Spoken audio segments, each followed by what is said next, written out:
मेहरबानी आप लोग मीडिया के दोस्तों की आज यहाँ पर आप आए हैं। ये मैंने खुद महसूस किया कि ये जो वाक़या हुआ हमारे घोटकी डिस्ट्रिक्ट में 15 तारीख को इस माह की, जिसमें सादकाबाद से कोयटा सदाबहार कोच जो है वो जा रही थी और तकरीबन 11 बजे के करीब, मेरे ख्याल में 10-11 बजे के करीब उसको बॉर्डरिंग एरिया जो है हमारा कश्मीर की और अपना घोटकी और हमारे सादकाबाद का, वहाँ पर इसको गाड़ी को मुरीद शाह के करीब रोका गया और मुसल्लह अफराद ने, जो डाकू थे, उन्होंने वहाँ से तकरीबन 14 अफराद जो हैं वो अगवा किए, जिसमें जब मुझे पता चला तो मैंने आईजी साहब से बात की और हमारी पुलिस पार्टी जो है वो इनको फॉलो किया और उसमें डीआईजी सखर ने और एसएसपी खैरपुर और हमारे एसएसपी घोटकी और डीएसपी ओबावड़ो, उन्होंने इस पर एक्शन किया और हमारे ख़ास करके जो इनिशियली मुझे रिपोर्ट मिली उसमें खैरपुर एसएसपी समीउल्लाह सुमरो और एसएसपी घोटकी और डीएसपी ओबावड़ो ने इनको फॉलो किया और एक जगह से जो है वो पंजाब का एरिया था, क्योंकि ये सब मिला हुआ है, कच्चे का एरिया, तो पता नहीं चलता है इसमें कि प्रोविंस कौन सा शुरू हो गया, क्योंकि मार्किंग नहीं होती है। तो उस वजह से फिर वहाँ पर इन्होंने वहाँ पर कार्रवाई की और जो अफराद जो भी मगवी थे उनको उनसे अगवाकारों से छुड़वाया और सेफली वो वापस लिए। उसके साथ साथ एक जो वहाँ पर मगवी था उसको कोई हार्ट अटैक हुआ, वो बाद में हमें उनकी डेड बॉडी मिली दूसरे दिन, क्योंकि रात को बहुत मौसम ख़राब था और विजिबिलिटी भी बहुत कम थी। तो उसके बाद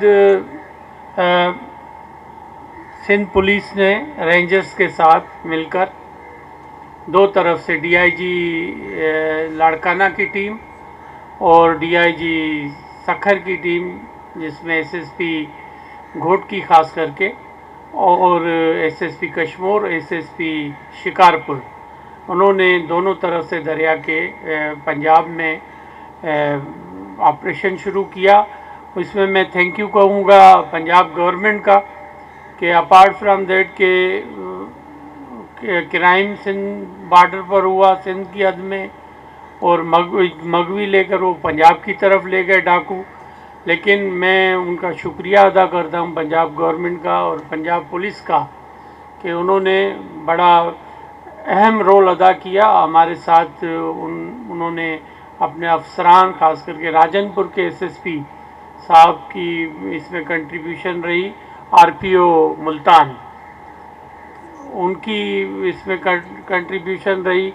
उन्होंने काफ़ी हेल्प आउट किया और हमारी टीम ने वहाँ पर डाकुओं के जो हाइड आउट्स हैं वो इसमें उन्होंने उनको ख़त्म किया, उसमें डाकू भी मारे गए हैं। और इसमें यकीनन मैं इंटेलिजेंस ब्यूरो के हमारे जो इन्फॉर्मेशन थी, इंटेलिजेंस और एजेंसीज़ की इन्फॉर्मेशन थी, उनको भी अप्रिशिएट करूँगा। और हमारे विंग कमांडर जो हैं वहाँ पर घोटकी और सखर एरिया के और कर्नल साहब हैं हमारे, उनको भी मैं अप्रिशिएट करूँगा कि उन्होंने काफ़ी इम्पॉर्टेंट रोल अदा किया। और ख़ास करके वहाँ पर जो बदनामे ज़माना डाकू तनवीर इंडर, जो कि जिस पर हेड बनी थी 50 लाख रुपए, उनको न्यूट्रलाइज किया गया है। और इसके साथ साथ छल्लो बखरानी, जिसके सर की कीमत तनवीर इंडर की नहीं है, लेकिन चल्लू बखरानी सर की कीमत 50 लाख रुपए और हज़ारों वल्द मेवा जो कि कच्चा कराची, जो कि आप सबको पता है पंजाब में बहुत इम्पॉर्टेंट इनका हाइड आउट था डाकुओं का, जहाँ पर एक्सेस नहीं हो रहा था पुलिस का, और तो वहाँ पर हमारी पुलिस वहाँ पहुँची है, उनसे उनको एलिमिनेट किया है, उनके बंकर्स जो थे उनको तबाह किया है। और इसकी सर की कीमत भी हज़ारों की भी 50 लाख रुपए थी, जो कि पंजाब गवर्नमेंट ने रखी हुई थी। और उसके साथ साथ और भी अब्दुल्ला दस्ती है, इकबाल उर्फ बालू मिजारी है, और उसमें काफ़ी जो डाकू ज़ख्मी हुए, जो कि वहाँ से, क्योंकि मौसम बहुत ख़राब है, मैं अप्रिशिएट करूँगा अपने पुलिस के जवानों को और उसमें पंजाब पुलिस के जवानों को कि उन्होंने मौसम और हालात को देखते हुए भी बड़ी बहादुरी का मुजाहरा किया है, और वो सारा इलाका जो कच्चा कराची है या हमारे ये जो राजनपुर का एरिया है वो डाकुओं से आज़ाद करा है। और इस टाइम पर वहाँ से वेपन्स भी काफ़ी मिले हैं, जो कि आर्मी मिलिट्री ग्रेड के ऑपरेशन के वो वेपन्स हैं, जैसे R75 है, या वहाँ पर दूसरे हमारे 12.7 जो वेपन है वो भी वहाँ पर रिकवर हुए हैं, और वो काफ़ी तस्वीरों में आपने देखे होंगे।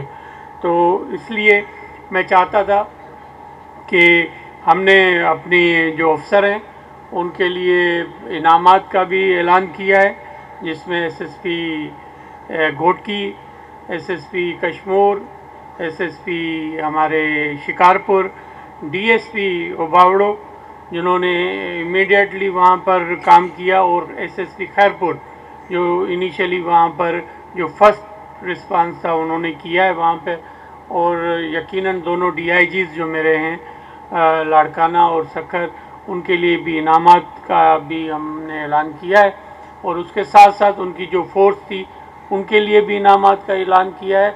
उसके साथ मैं रिकमेंड करूँगा पाकिस्तान गवर्नमेंट को और सिंध गवर्नमेंट को कि उनके लिए हम सिविल अवार्ड्स का भी ऐलान करेंगे, ताकि इनको जो हिम्मत कर रहे हैं उसके साथ साथ हम यकीनन जो कच्चा कराची में या रहीम यार खान के एरिया में या राजनपुर के एरिया में जो ये मुकाबले हुए हैं, उसके बाद हम यकीनन जो घोटकी का हमारा कच्चा है राउंती का, उस पर भी मैं समझता हूँ कि हमें हमारी वहाँ फोर्सेस काम कर रही हैं, और टाइमली हम इंशाल्लाह वहाँ पर भी आपको सिंध की आवाम को खुशखबरी देंगे। एक एक एक सा हमें शेयर करें। देखें, कच्चे के इलाके में इस टाइम आपने देखा होगा कि पुलिस की ज़ीरो टॉलरेंस है। जहाँ पर वाक़या अगर डाकू करते हैं तो हम पुलिस हमारे अफसरान जो हैं इस चीज़ का कतई भी इंतज़ार नहीं कर रहे कि जाकर हम कोई पास्ट में जैसे होता था, या कुछ हमारे अफसर जो मैं आज कहना मुझे नहीं चाहिए, लेकिन रहीम यार खान के जो SSP या वहाँ पर जो अफसर काम कर रहे हैं वो जैसे मैनेजमेंट करने की कोशिश करते हैं। सिंध पुलिस ने मैनेजमेंट का ये तो लफ्ज़ ही निकाल दिया है। हम चाहते हैं कि हमने कच्चे के एरिया से जो भी रिमेनिंग डाकू हैं या सरेंडर करेंगे या उनको हम एलिमिनेट करेंगे, उसके अलावा दूसरी कोई और पॉलिसी है नहीं। वहाँ पर जो भी हमारा जो इनिशियली काम था वो हमारे पास कम से कम हमने सिंध पुलिस ने ये प्रूव कर दिया है कि वो उन एरियाज़ में जा सकती है जहाँ पर कभी भी सिंध पुलिस की एक्सेस नहीं रही, लेकिन अब सिंध पुलिस एक्सेसिबल एक्ट कर रही है और अपने एरियाज़ में जा रही है। सर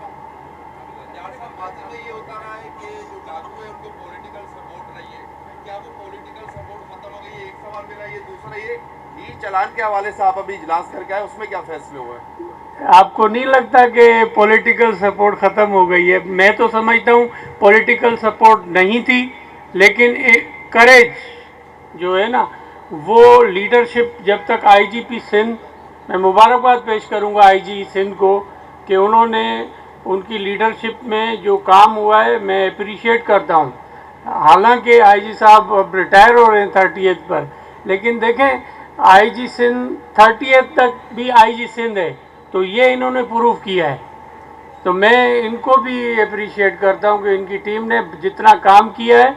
और देखें, यकीनन पॉलिटिकल गवर्नमेंट होती है, उनकी अपनी अपनी प्रायोरिटीज़ होती है, लेकिन हमारी लीडरशिप की कतई ये प्रायोरिटी है कि हमने अपने जो भी एरियाज़ हैं इन क्रिमिनल्स को ख़त्म करना है और वहाँ पर पीस लाना है। सर ये या सर वो कर लेते हैं, वो आपको बताते हैं। अच्छा सर, एक बात ये बताइएगा, आपने कहा कि आईजी साहब रिटायर हो रहे हैं और आईजी साहब ने इस पूरे ऑपरेशन में बड़े चैलेंजेस देखे और वो अपने साथ मजीद चैलेंजेस जो हल कर दिए और फ्यूचर में चैलेंजेस छोड़ के जा रहे हैं, तो नेक्स्ट कमांडर कौन होगा जो इसके चैलेंजेस को आगे लेके जाएगा?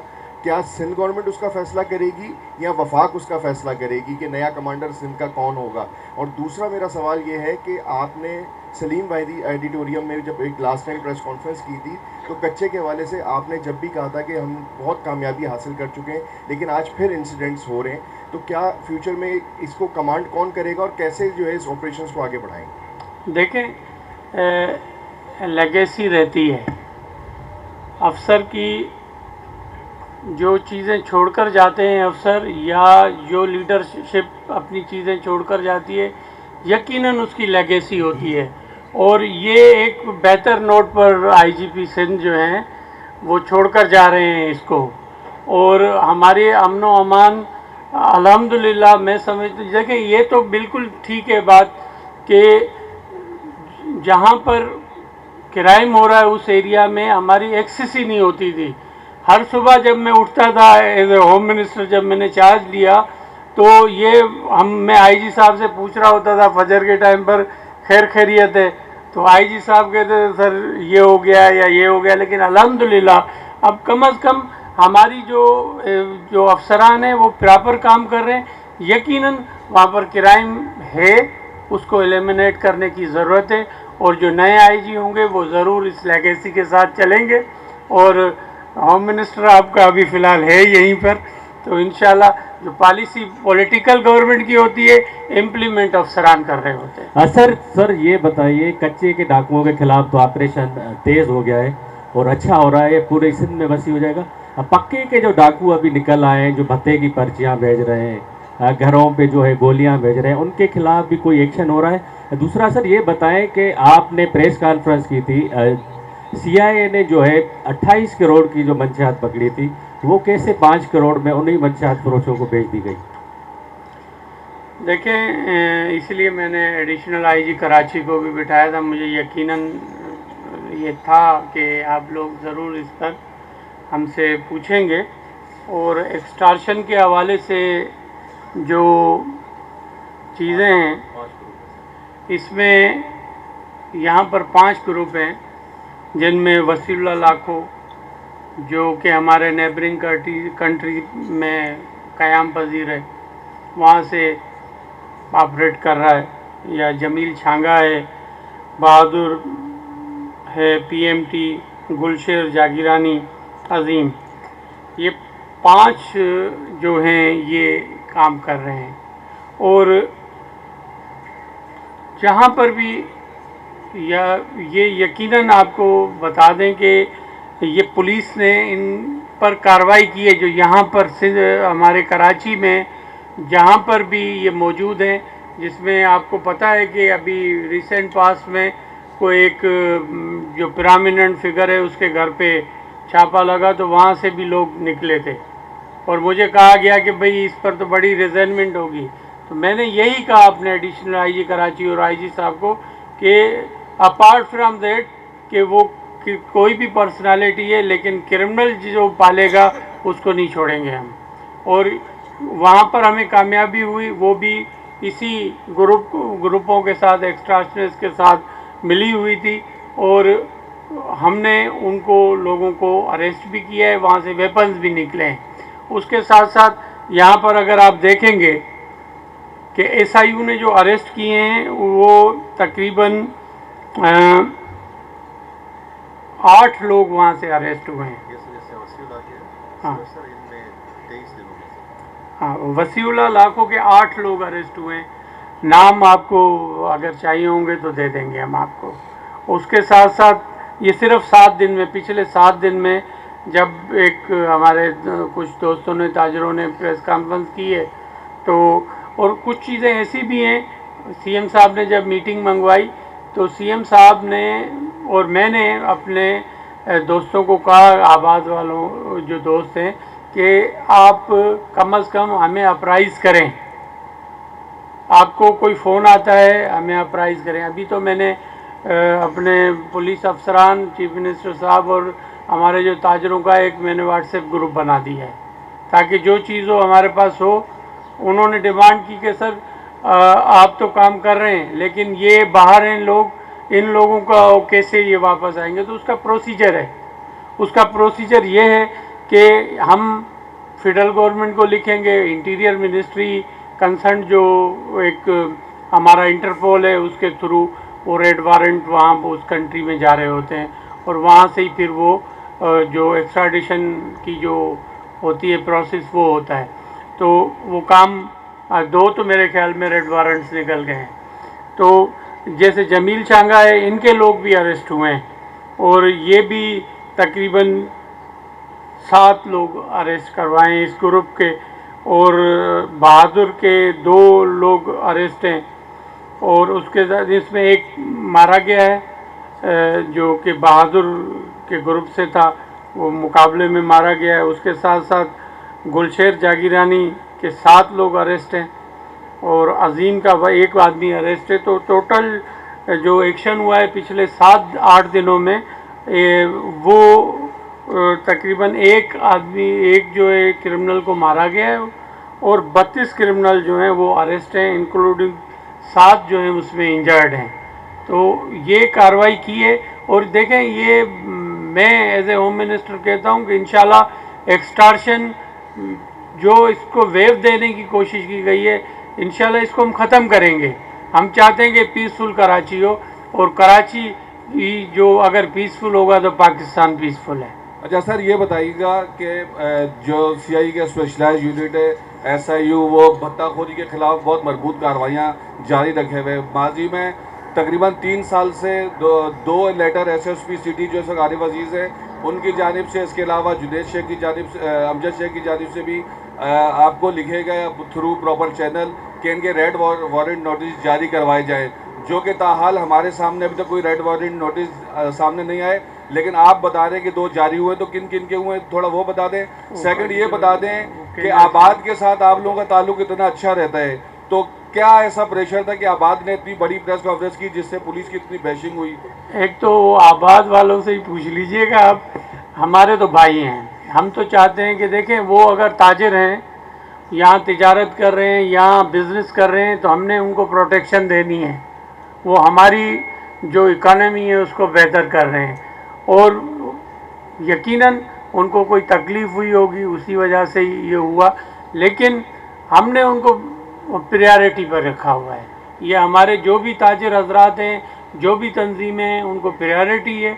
हम चाहते हैं कि वो पीसफुली यहाँ पर काम करें। अगर आप मसला ये है कि मैं इसको थोड़ा सा ब्लंटली कहूँ कि आप मेहरबानी करके जब तक मुझे नहीं बताएंगे, जब तक मेरे आईजी को नहीं बताएंगे, एडिशनल आईजी को नहीं बताएंगे, और आप अपने तौर पर अगर कोई इंडिविजुअल बता देता है तो ये गलत बात है। ऐसे ना करें, पुलिस है उनकी, और हम नाकाम हो जाएं फिर आप जाकर प्रेस कॉन्फ्रेंस से करें। सर ये बताइएगा, आपने एक मिनट, और रेड वारंट के आईजी साहब को बताता हूँ, आज आईजी साहब बता देते हैं आपको। इसमें जो मशहूर एक्सटॉर्शनिस्ट हैं और बाहर से कार्रवाई कर रहे हैं, उसमें वसीउल्लाह नाको का नाम था। उनकी काफ़ी सारी कॉल्स उन्होंने की और जिसके बेसिस पे उनके different cases, criminal cases registered हुए। वसीउल्लाह नाको का जो रेड वारंट का रेफरेंस है वो इंटरपोल के हेडक्वार्टर लियोन फ्रांस में पहुंच चुका है उसको तकरीबन कोई एक हफ़्ता हो चुका है। और इसी तरह से समद काशावाड़ी और अहमद अली मक्सी, इन दोनों के रेफरेंसेस यहाँ से प्रिपेयर होके मिनिस्ट्री ऑफ इंटीरियर में इस्लामाबाद पहुँचे, जो आज मुझे रिपोर्ट आई है कि उन्होंने उसको फॉरवर्ड किया है FIA में, क्योंकि हमारा यहाँ पे फोकल ऑफिस जो है वो FIA है जो करस्पॉन्डेंस करती है इंटरपोल के साथ, और मुझे DG FIA ने एश्योरेंस दी है कि वो 1 या 2 दिन में ये रेफरेंस ये भी चले जाएंगे। तो रिमेनिंग 3 और मज़ीद रेफरेंसेस हम बना रहे हैं, जिसमें क्योंकि इसमें बहुत सारे कागजात की ज़रूरत होती है, कोर्ट के डॉक्यूमेंट की ज़रूरत होती है, वो भी हम पूरी कोशिश कर रहे हैं कि रिमेनिंग 3 मज़ीद एक्सटॉर्शनिस्ट जो बाहर बैठे हुए हैं उनके रेफरेंसेस भी अगले हफ्ते इंशाल्लाह चले जाएंगे। सर ये बताइएगा, जैकबाबाद में अभी भी अमन की सूरत हाल ख़राब है और जैकबाबाद से जो शिकारपुर की तरफ रोड जाता है वहाँ पर लोग 5 बजे के बाद सफ़र नहीं कर सकते। अगर कनकोट कश्मीर की बात करें तो गोला बिरादरी का जो एहतजाज है वो अब भी जारी। उनके 3 मुगवी जो है वो अगवा अब तक बाजियाब नहीं हुए। आप कहते हैं कि सिंध में अमन है, तो जैकबाबाद से जो शिकारपुर की तरफ रोड जाता है 5 बजे के बाद अगर वहाँ सफ़र करते हैं तो उनसे डकैती की वारदात भी होती है और उनको भी अगवा किया जाता है, तो इस पर आप क्या कहेंगे? कोई एक स्पेसिफिक आप वारदात मुझे बता दें कि कौन सी वारदात और किस दिन हुई है, 5 बजे के बाद कब ये रोड बंद हुआ है, ये आप ज़रा तहकीक करके फिर ऐसे सवालात करें, ऐसे सवाल ना करें आप। अच्छा जिया साहब ये फरमा दीजिए कि अभी आपने अपनी स्पीच में ही कहा जी, इधर सर, स्पीच में कहा कि जी हैवी जो वेपन्स है वो मिलिट्री ग्रेड का है, तो बॉर्डर सिक्योरिटी जिन इदारों के पास है, कभी आपने उनसे पूछा कि ये आपका इस्तेमाल जेर इस्तेमाल, क्योंकि कुछ आई विटनेस मैं भी कि एंटी एयरक्राफ्ट भी देखी है और आप तो हमसे ज़्यादा जानते होंगे, तो ये भी कुछ कन्फ्यूजन है कि वो वेपन्स जो है उनके पास मिलिट्री यूज वेपन्स किस तरह आ रहा है। बॉर्डर सिक्योरिटी मैनेजमेंट जैसे आप लोग सेकेंड लेयर है, फर्स्ट लेयर वालों से कभी पूछा है कि जी आपकी मौजूदगी में ये असला इतना हैवी कैसे आ रहा है? देखिए ये मीटिंग्स होती रहती हैं, इस पर अप्राइज करते रहते हैं, और अभी आपको सरे 10 बता दूं कि KP में कुछ जो इस किस्म के असला जो ये यहाँ पर इन क्रिमिनल को फ़रोख्त कर रहे थे in context of this present case, ये जो अभी वहाँ पर मुकाबला हुआ है उसमें कोई 10-11 के करीब ऐसे मिडिल मैन हैं जिनको हमने आइडेंटिफाई करवाया है और रिक्वेस्ट की है KP पुलिस को और वहाँ की जो एजेंसीज़ हैं कि आप लोग इसमें हमारी मदद करें, ताकि वो लोग जब न्यूट्रलाइज हो जाएंगे तो उम्मीद है कि कुछ कमी आएगी। और यकीनन आपकी बात ठीक है कि ये हमें फेडरल लेवल पर इसको उठाएंगे, और पास में भी मैंने एपेक्स कमेटियों में ये बात की है कि कम से कम हमें इस पर बड़ा स्ट्रांगली जाना पड़ेगा। ज़िया साहब, ये एक तो कितने मुगवी जो हैं रवां साल अगवा हुए और पुलिस ने उनको बाजियाब कराया, और इस वक्त क्या सिचुएशन है, कितने मुगवी अब भी कस्टडी में हैं? दूसरा के जो कहा जा रहा है कि पंजाब से IG लगाया जाएगा, एक हवा चल रही है, उसको किस तरीके से देखते हैं? क्या सिंध हुकूमत का कोई डेडलॉक होगा फेडरल से, या कुछ असलूबी से सारे मामला हो जाएंगे? देखें, एक तो एग्जैक्ट मुझे अभी फिगर पता नहीं है कि कितने हमारे पुलिस मुकाबलों में हमने मगवी आज़ाद करवाए हैं, वो डिटेल आपको दे देंगे हमारे IG साहब। रही बात कि अभी आउटस्टैंडिंग कितने हैं, तो एक तो आउटस्टैंडिंग सरे 10 4 हैं जो कि अभी आउटस्टैंडिंग है मगवी, इसमें हनी ट्रैप के हैं। और हनी ट्रैप का मैं हमेशा कहता रहा हूँ कि आप एक फोर्स मगवी होता है, दूसरा हनी ट्रैप वाला होता है। एक बच्चा कल मुझे असेंबली में भी बता रहे थे कि वो भी हनी ट्रैप होकर कश्मीर वाले एरिया में कहीं है।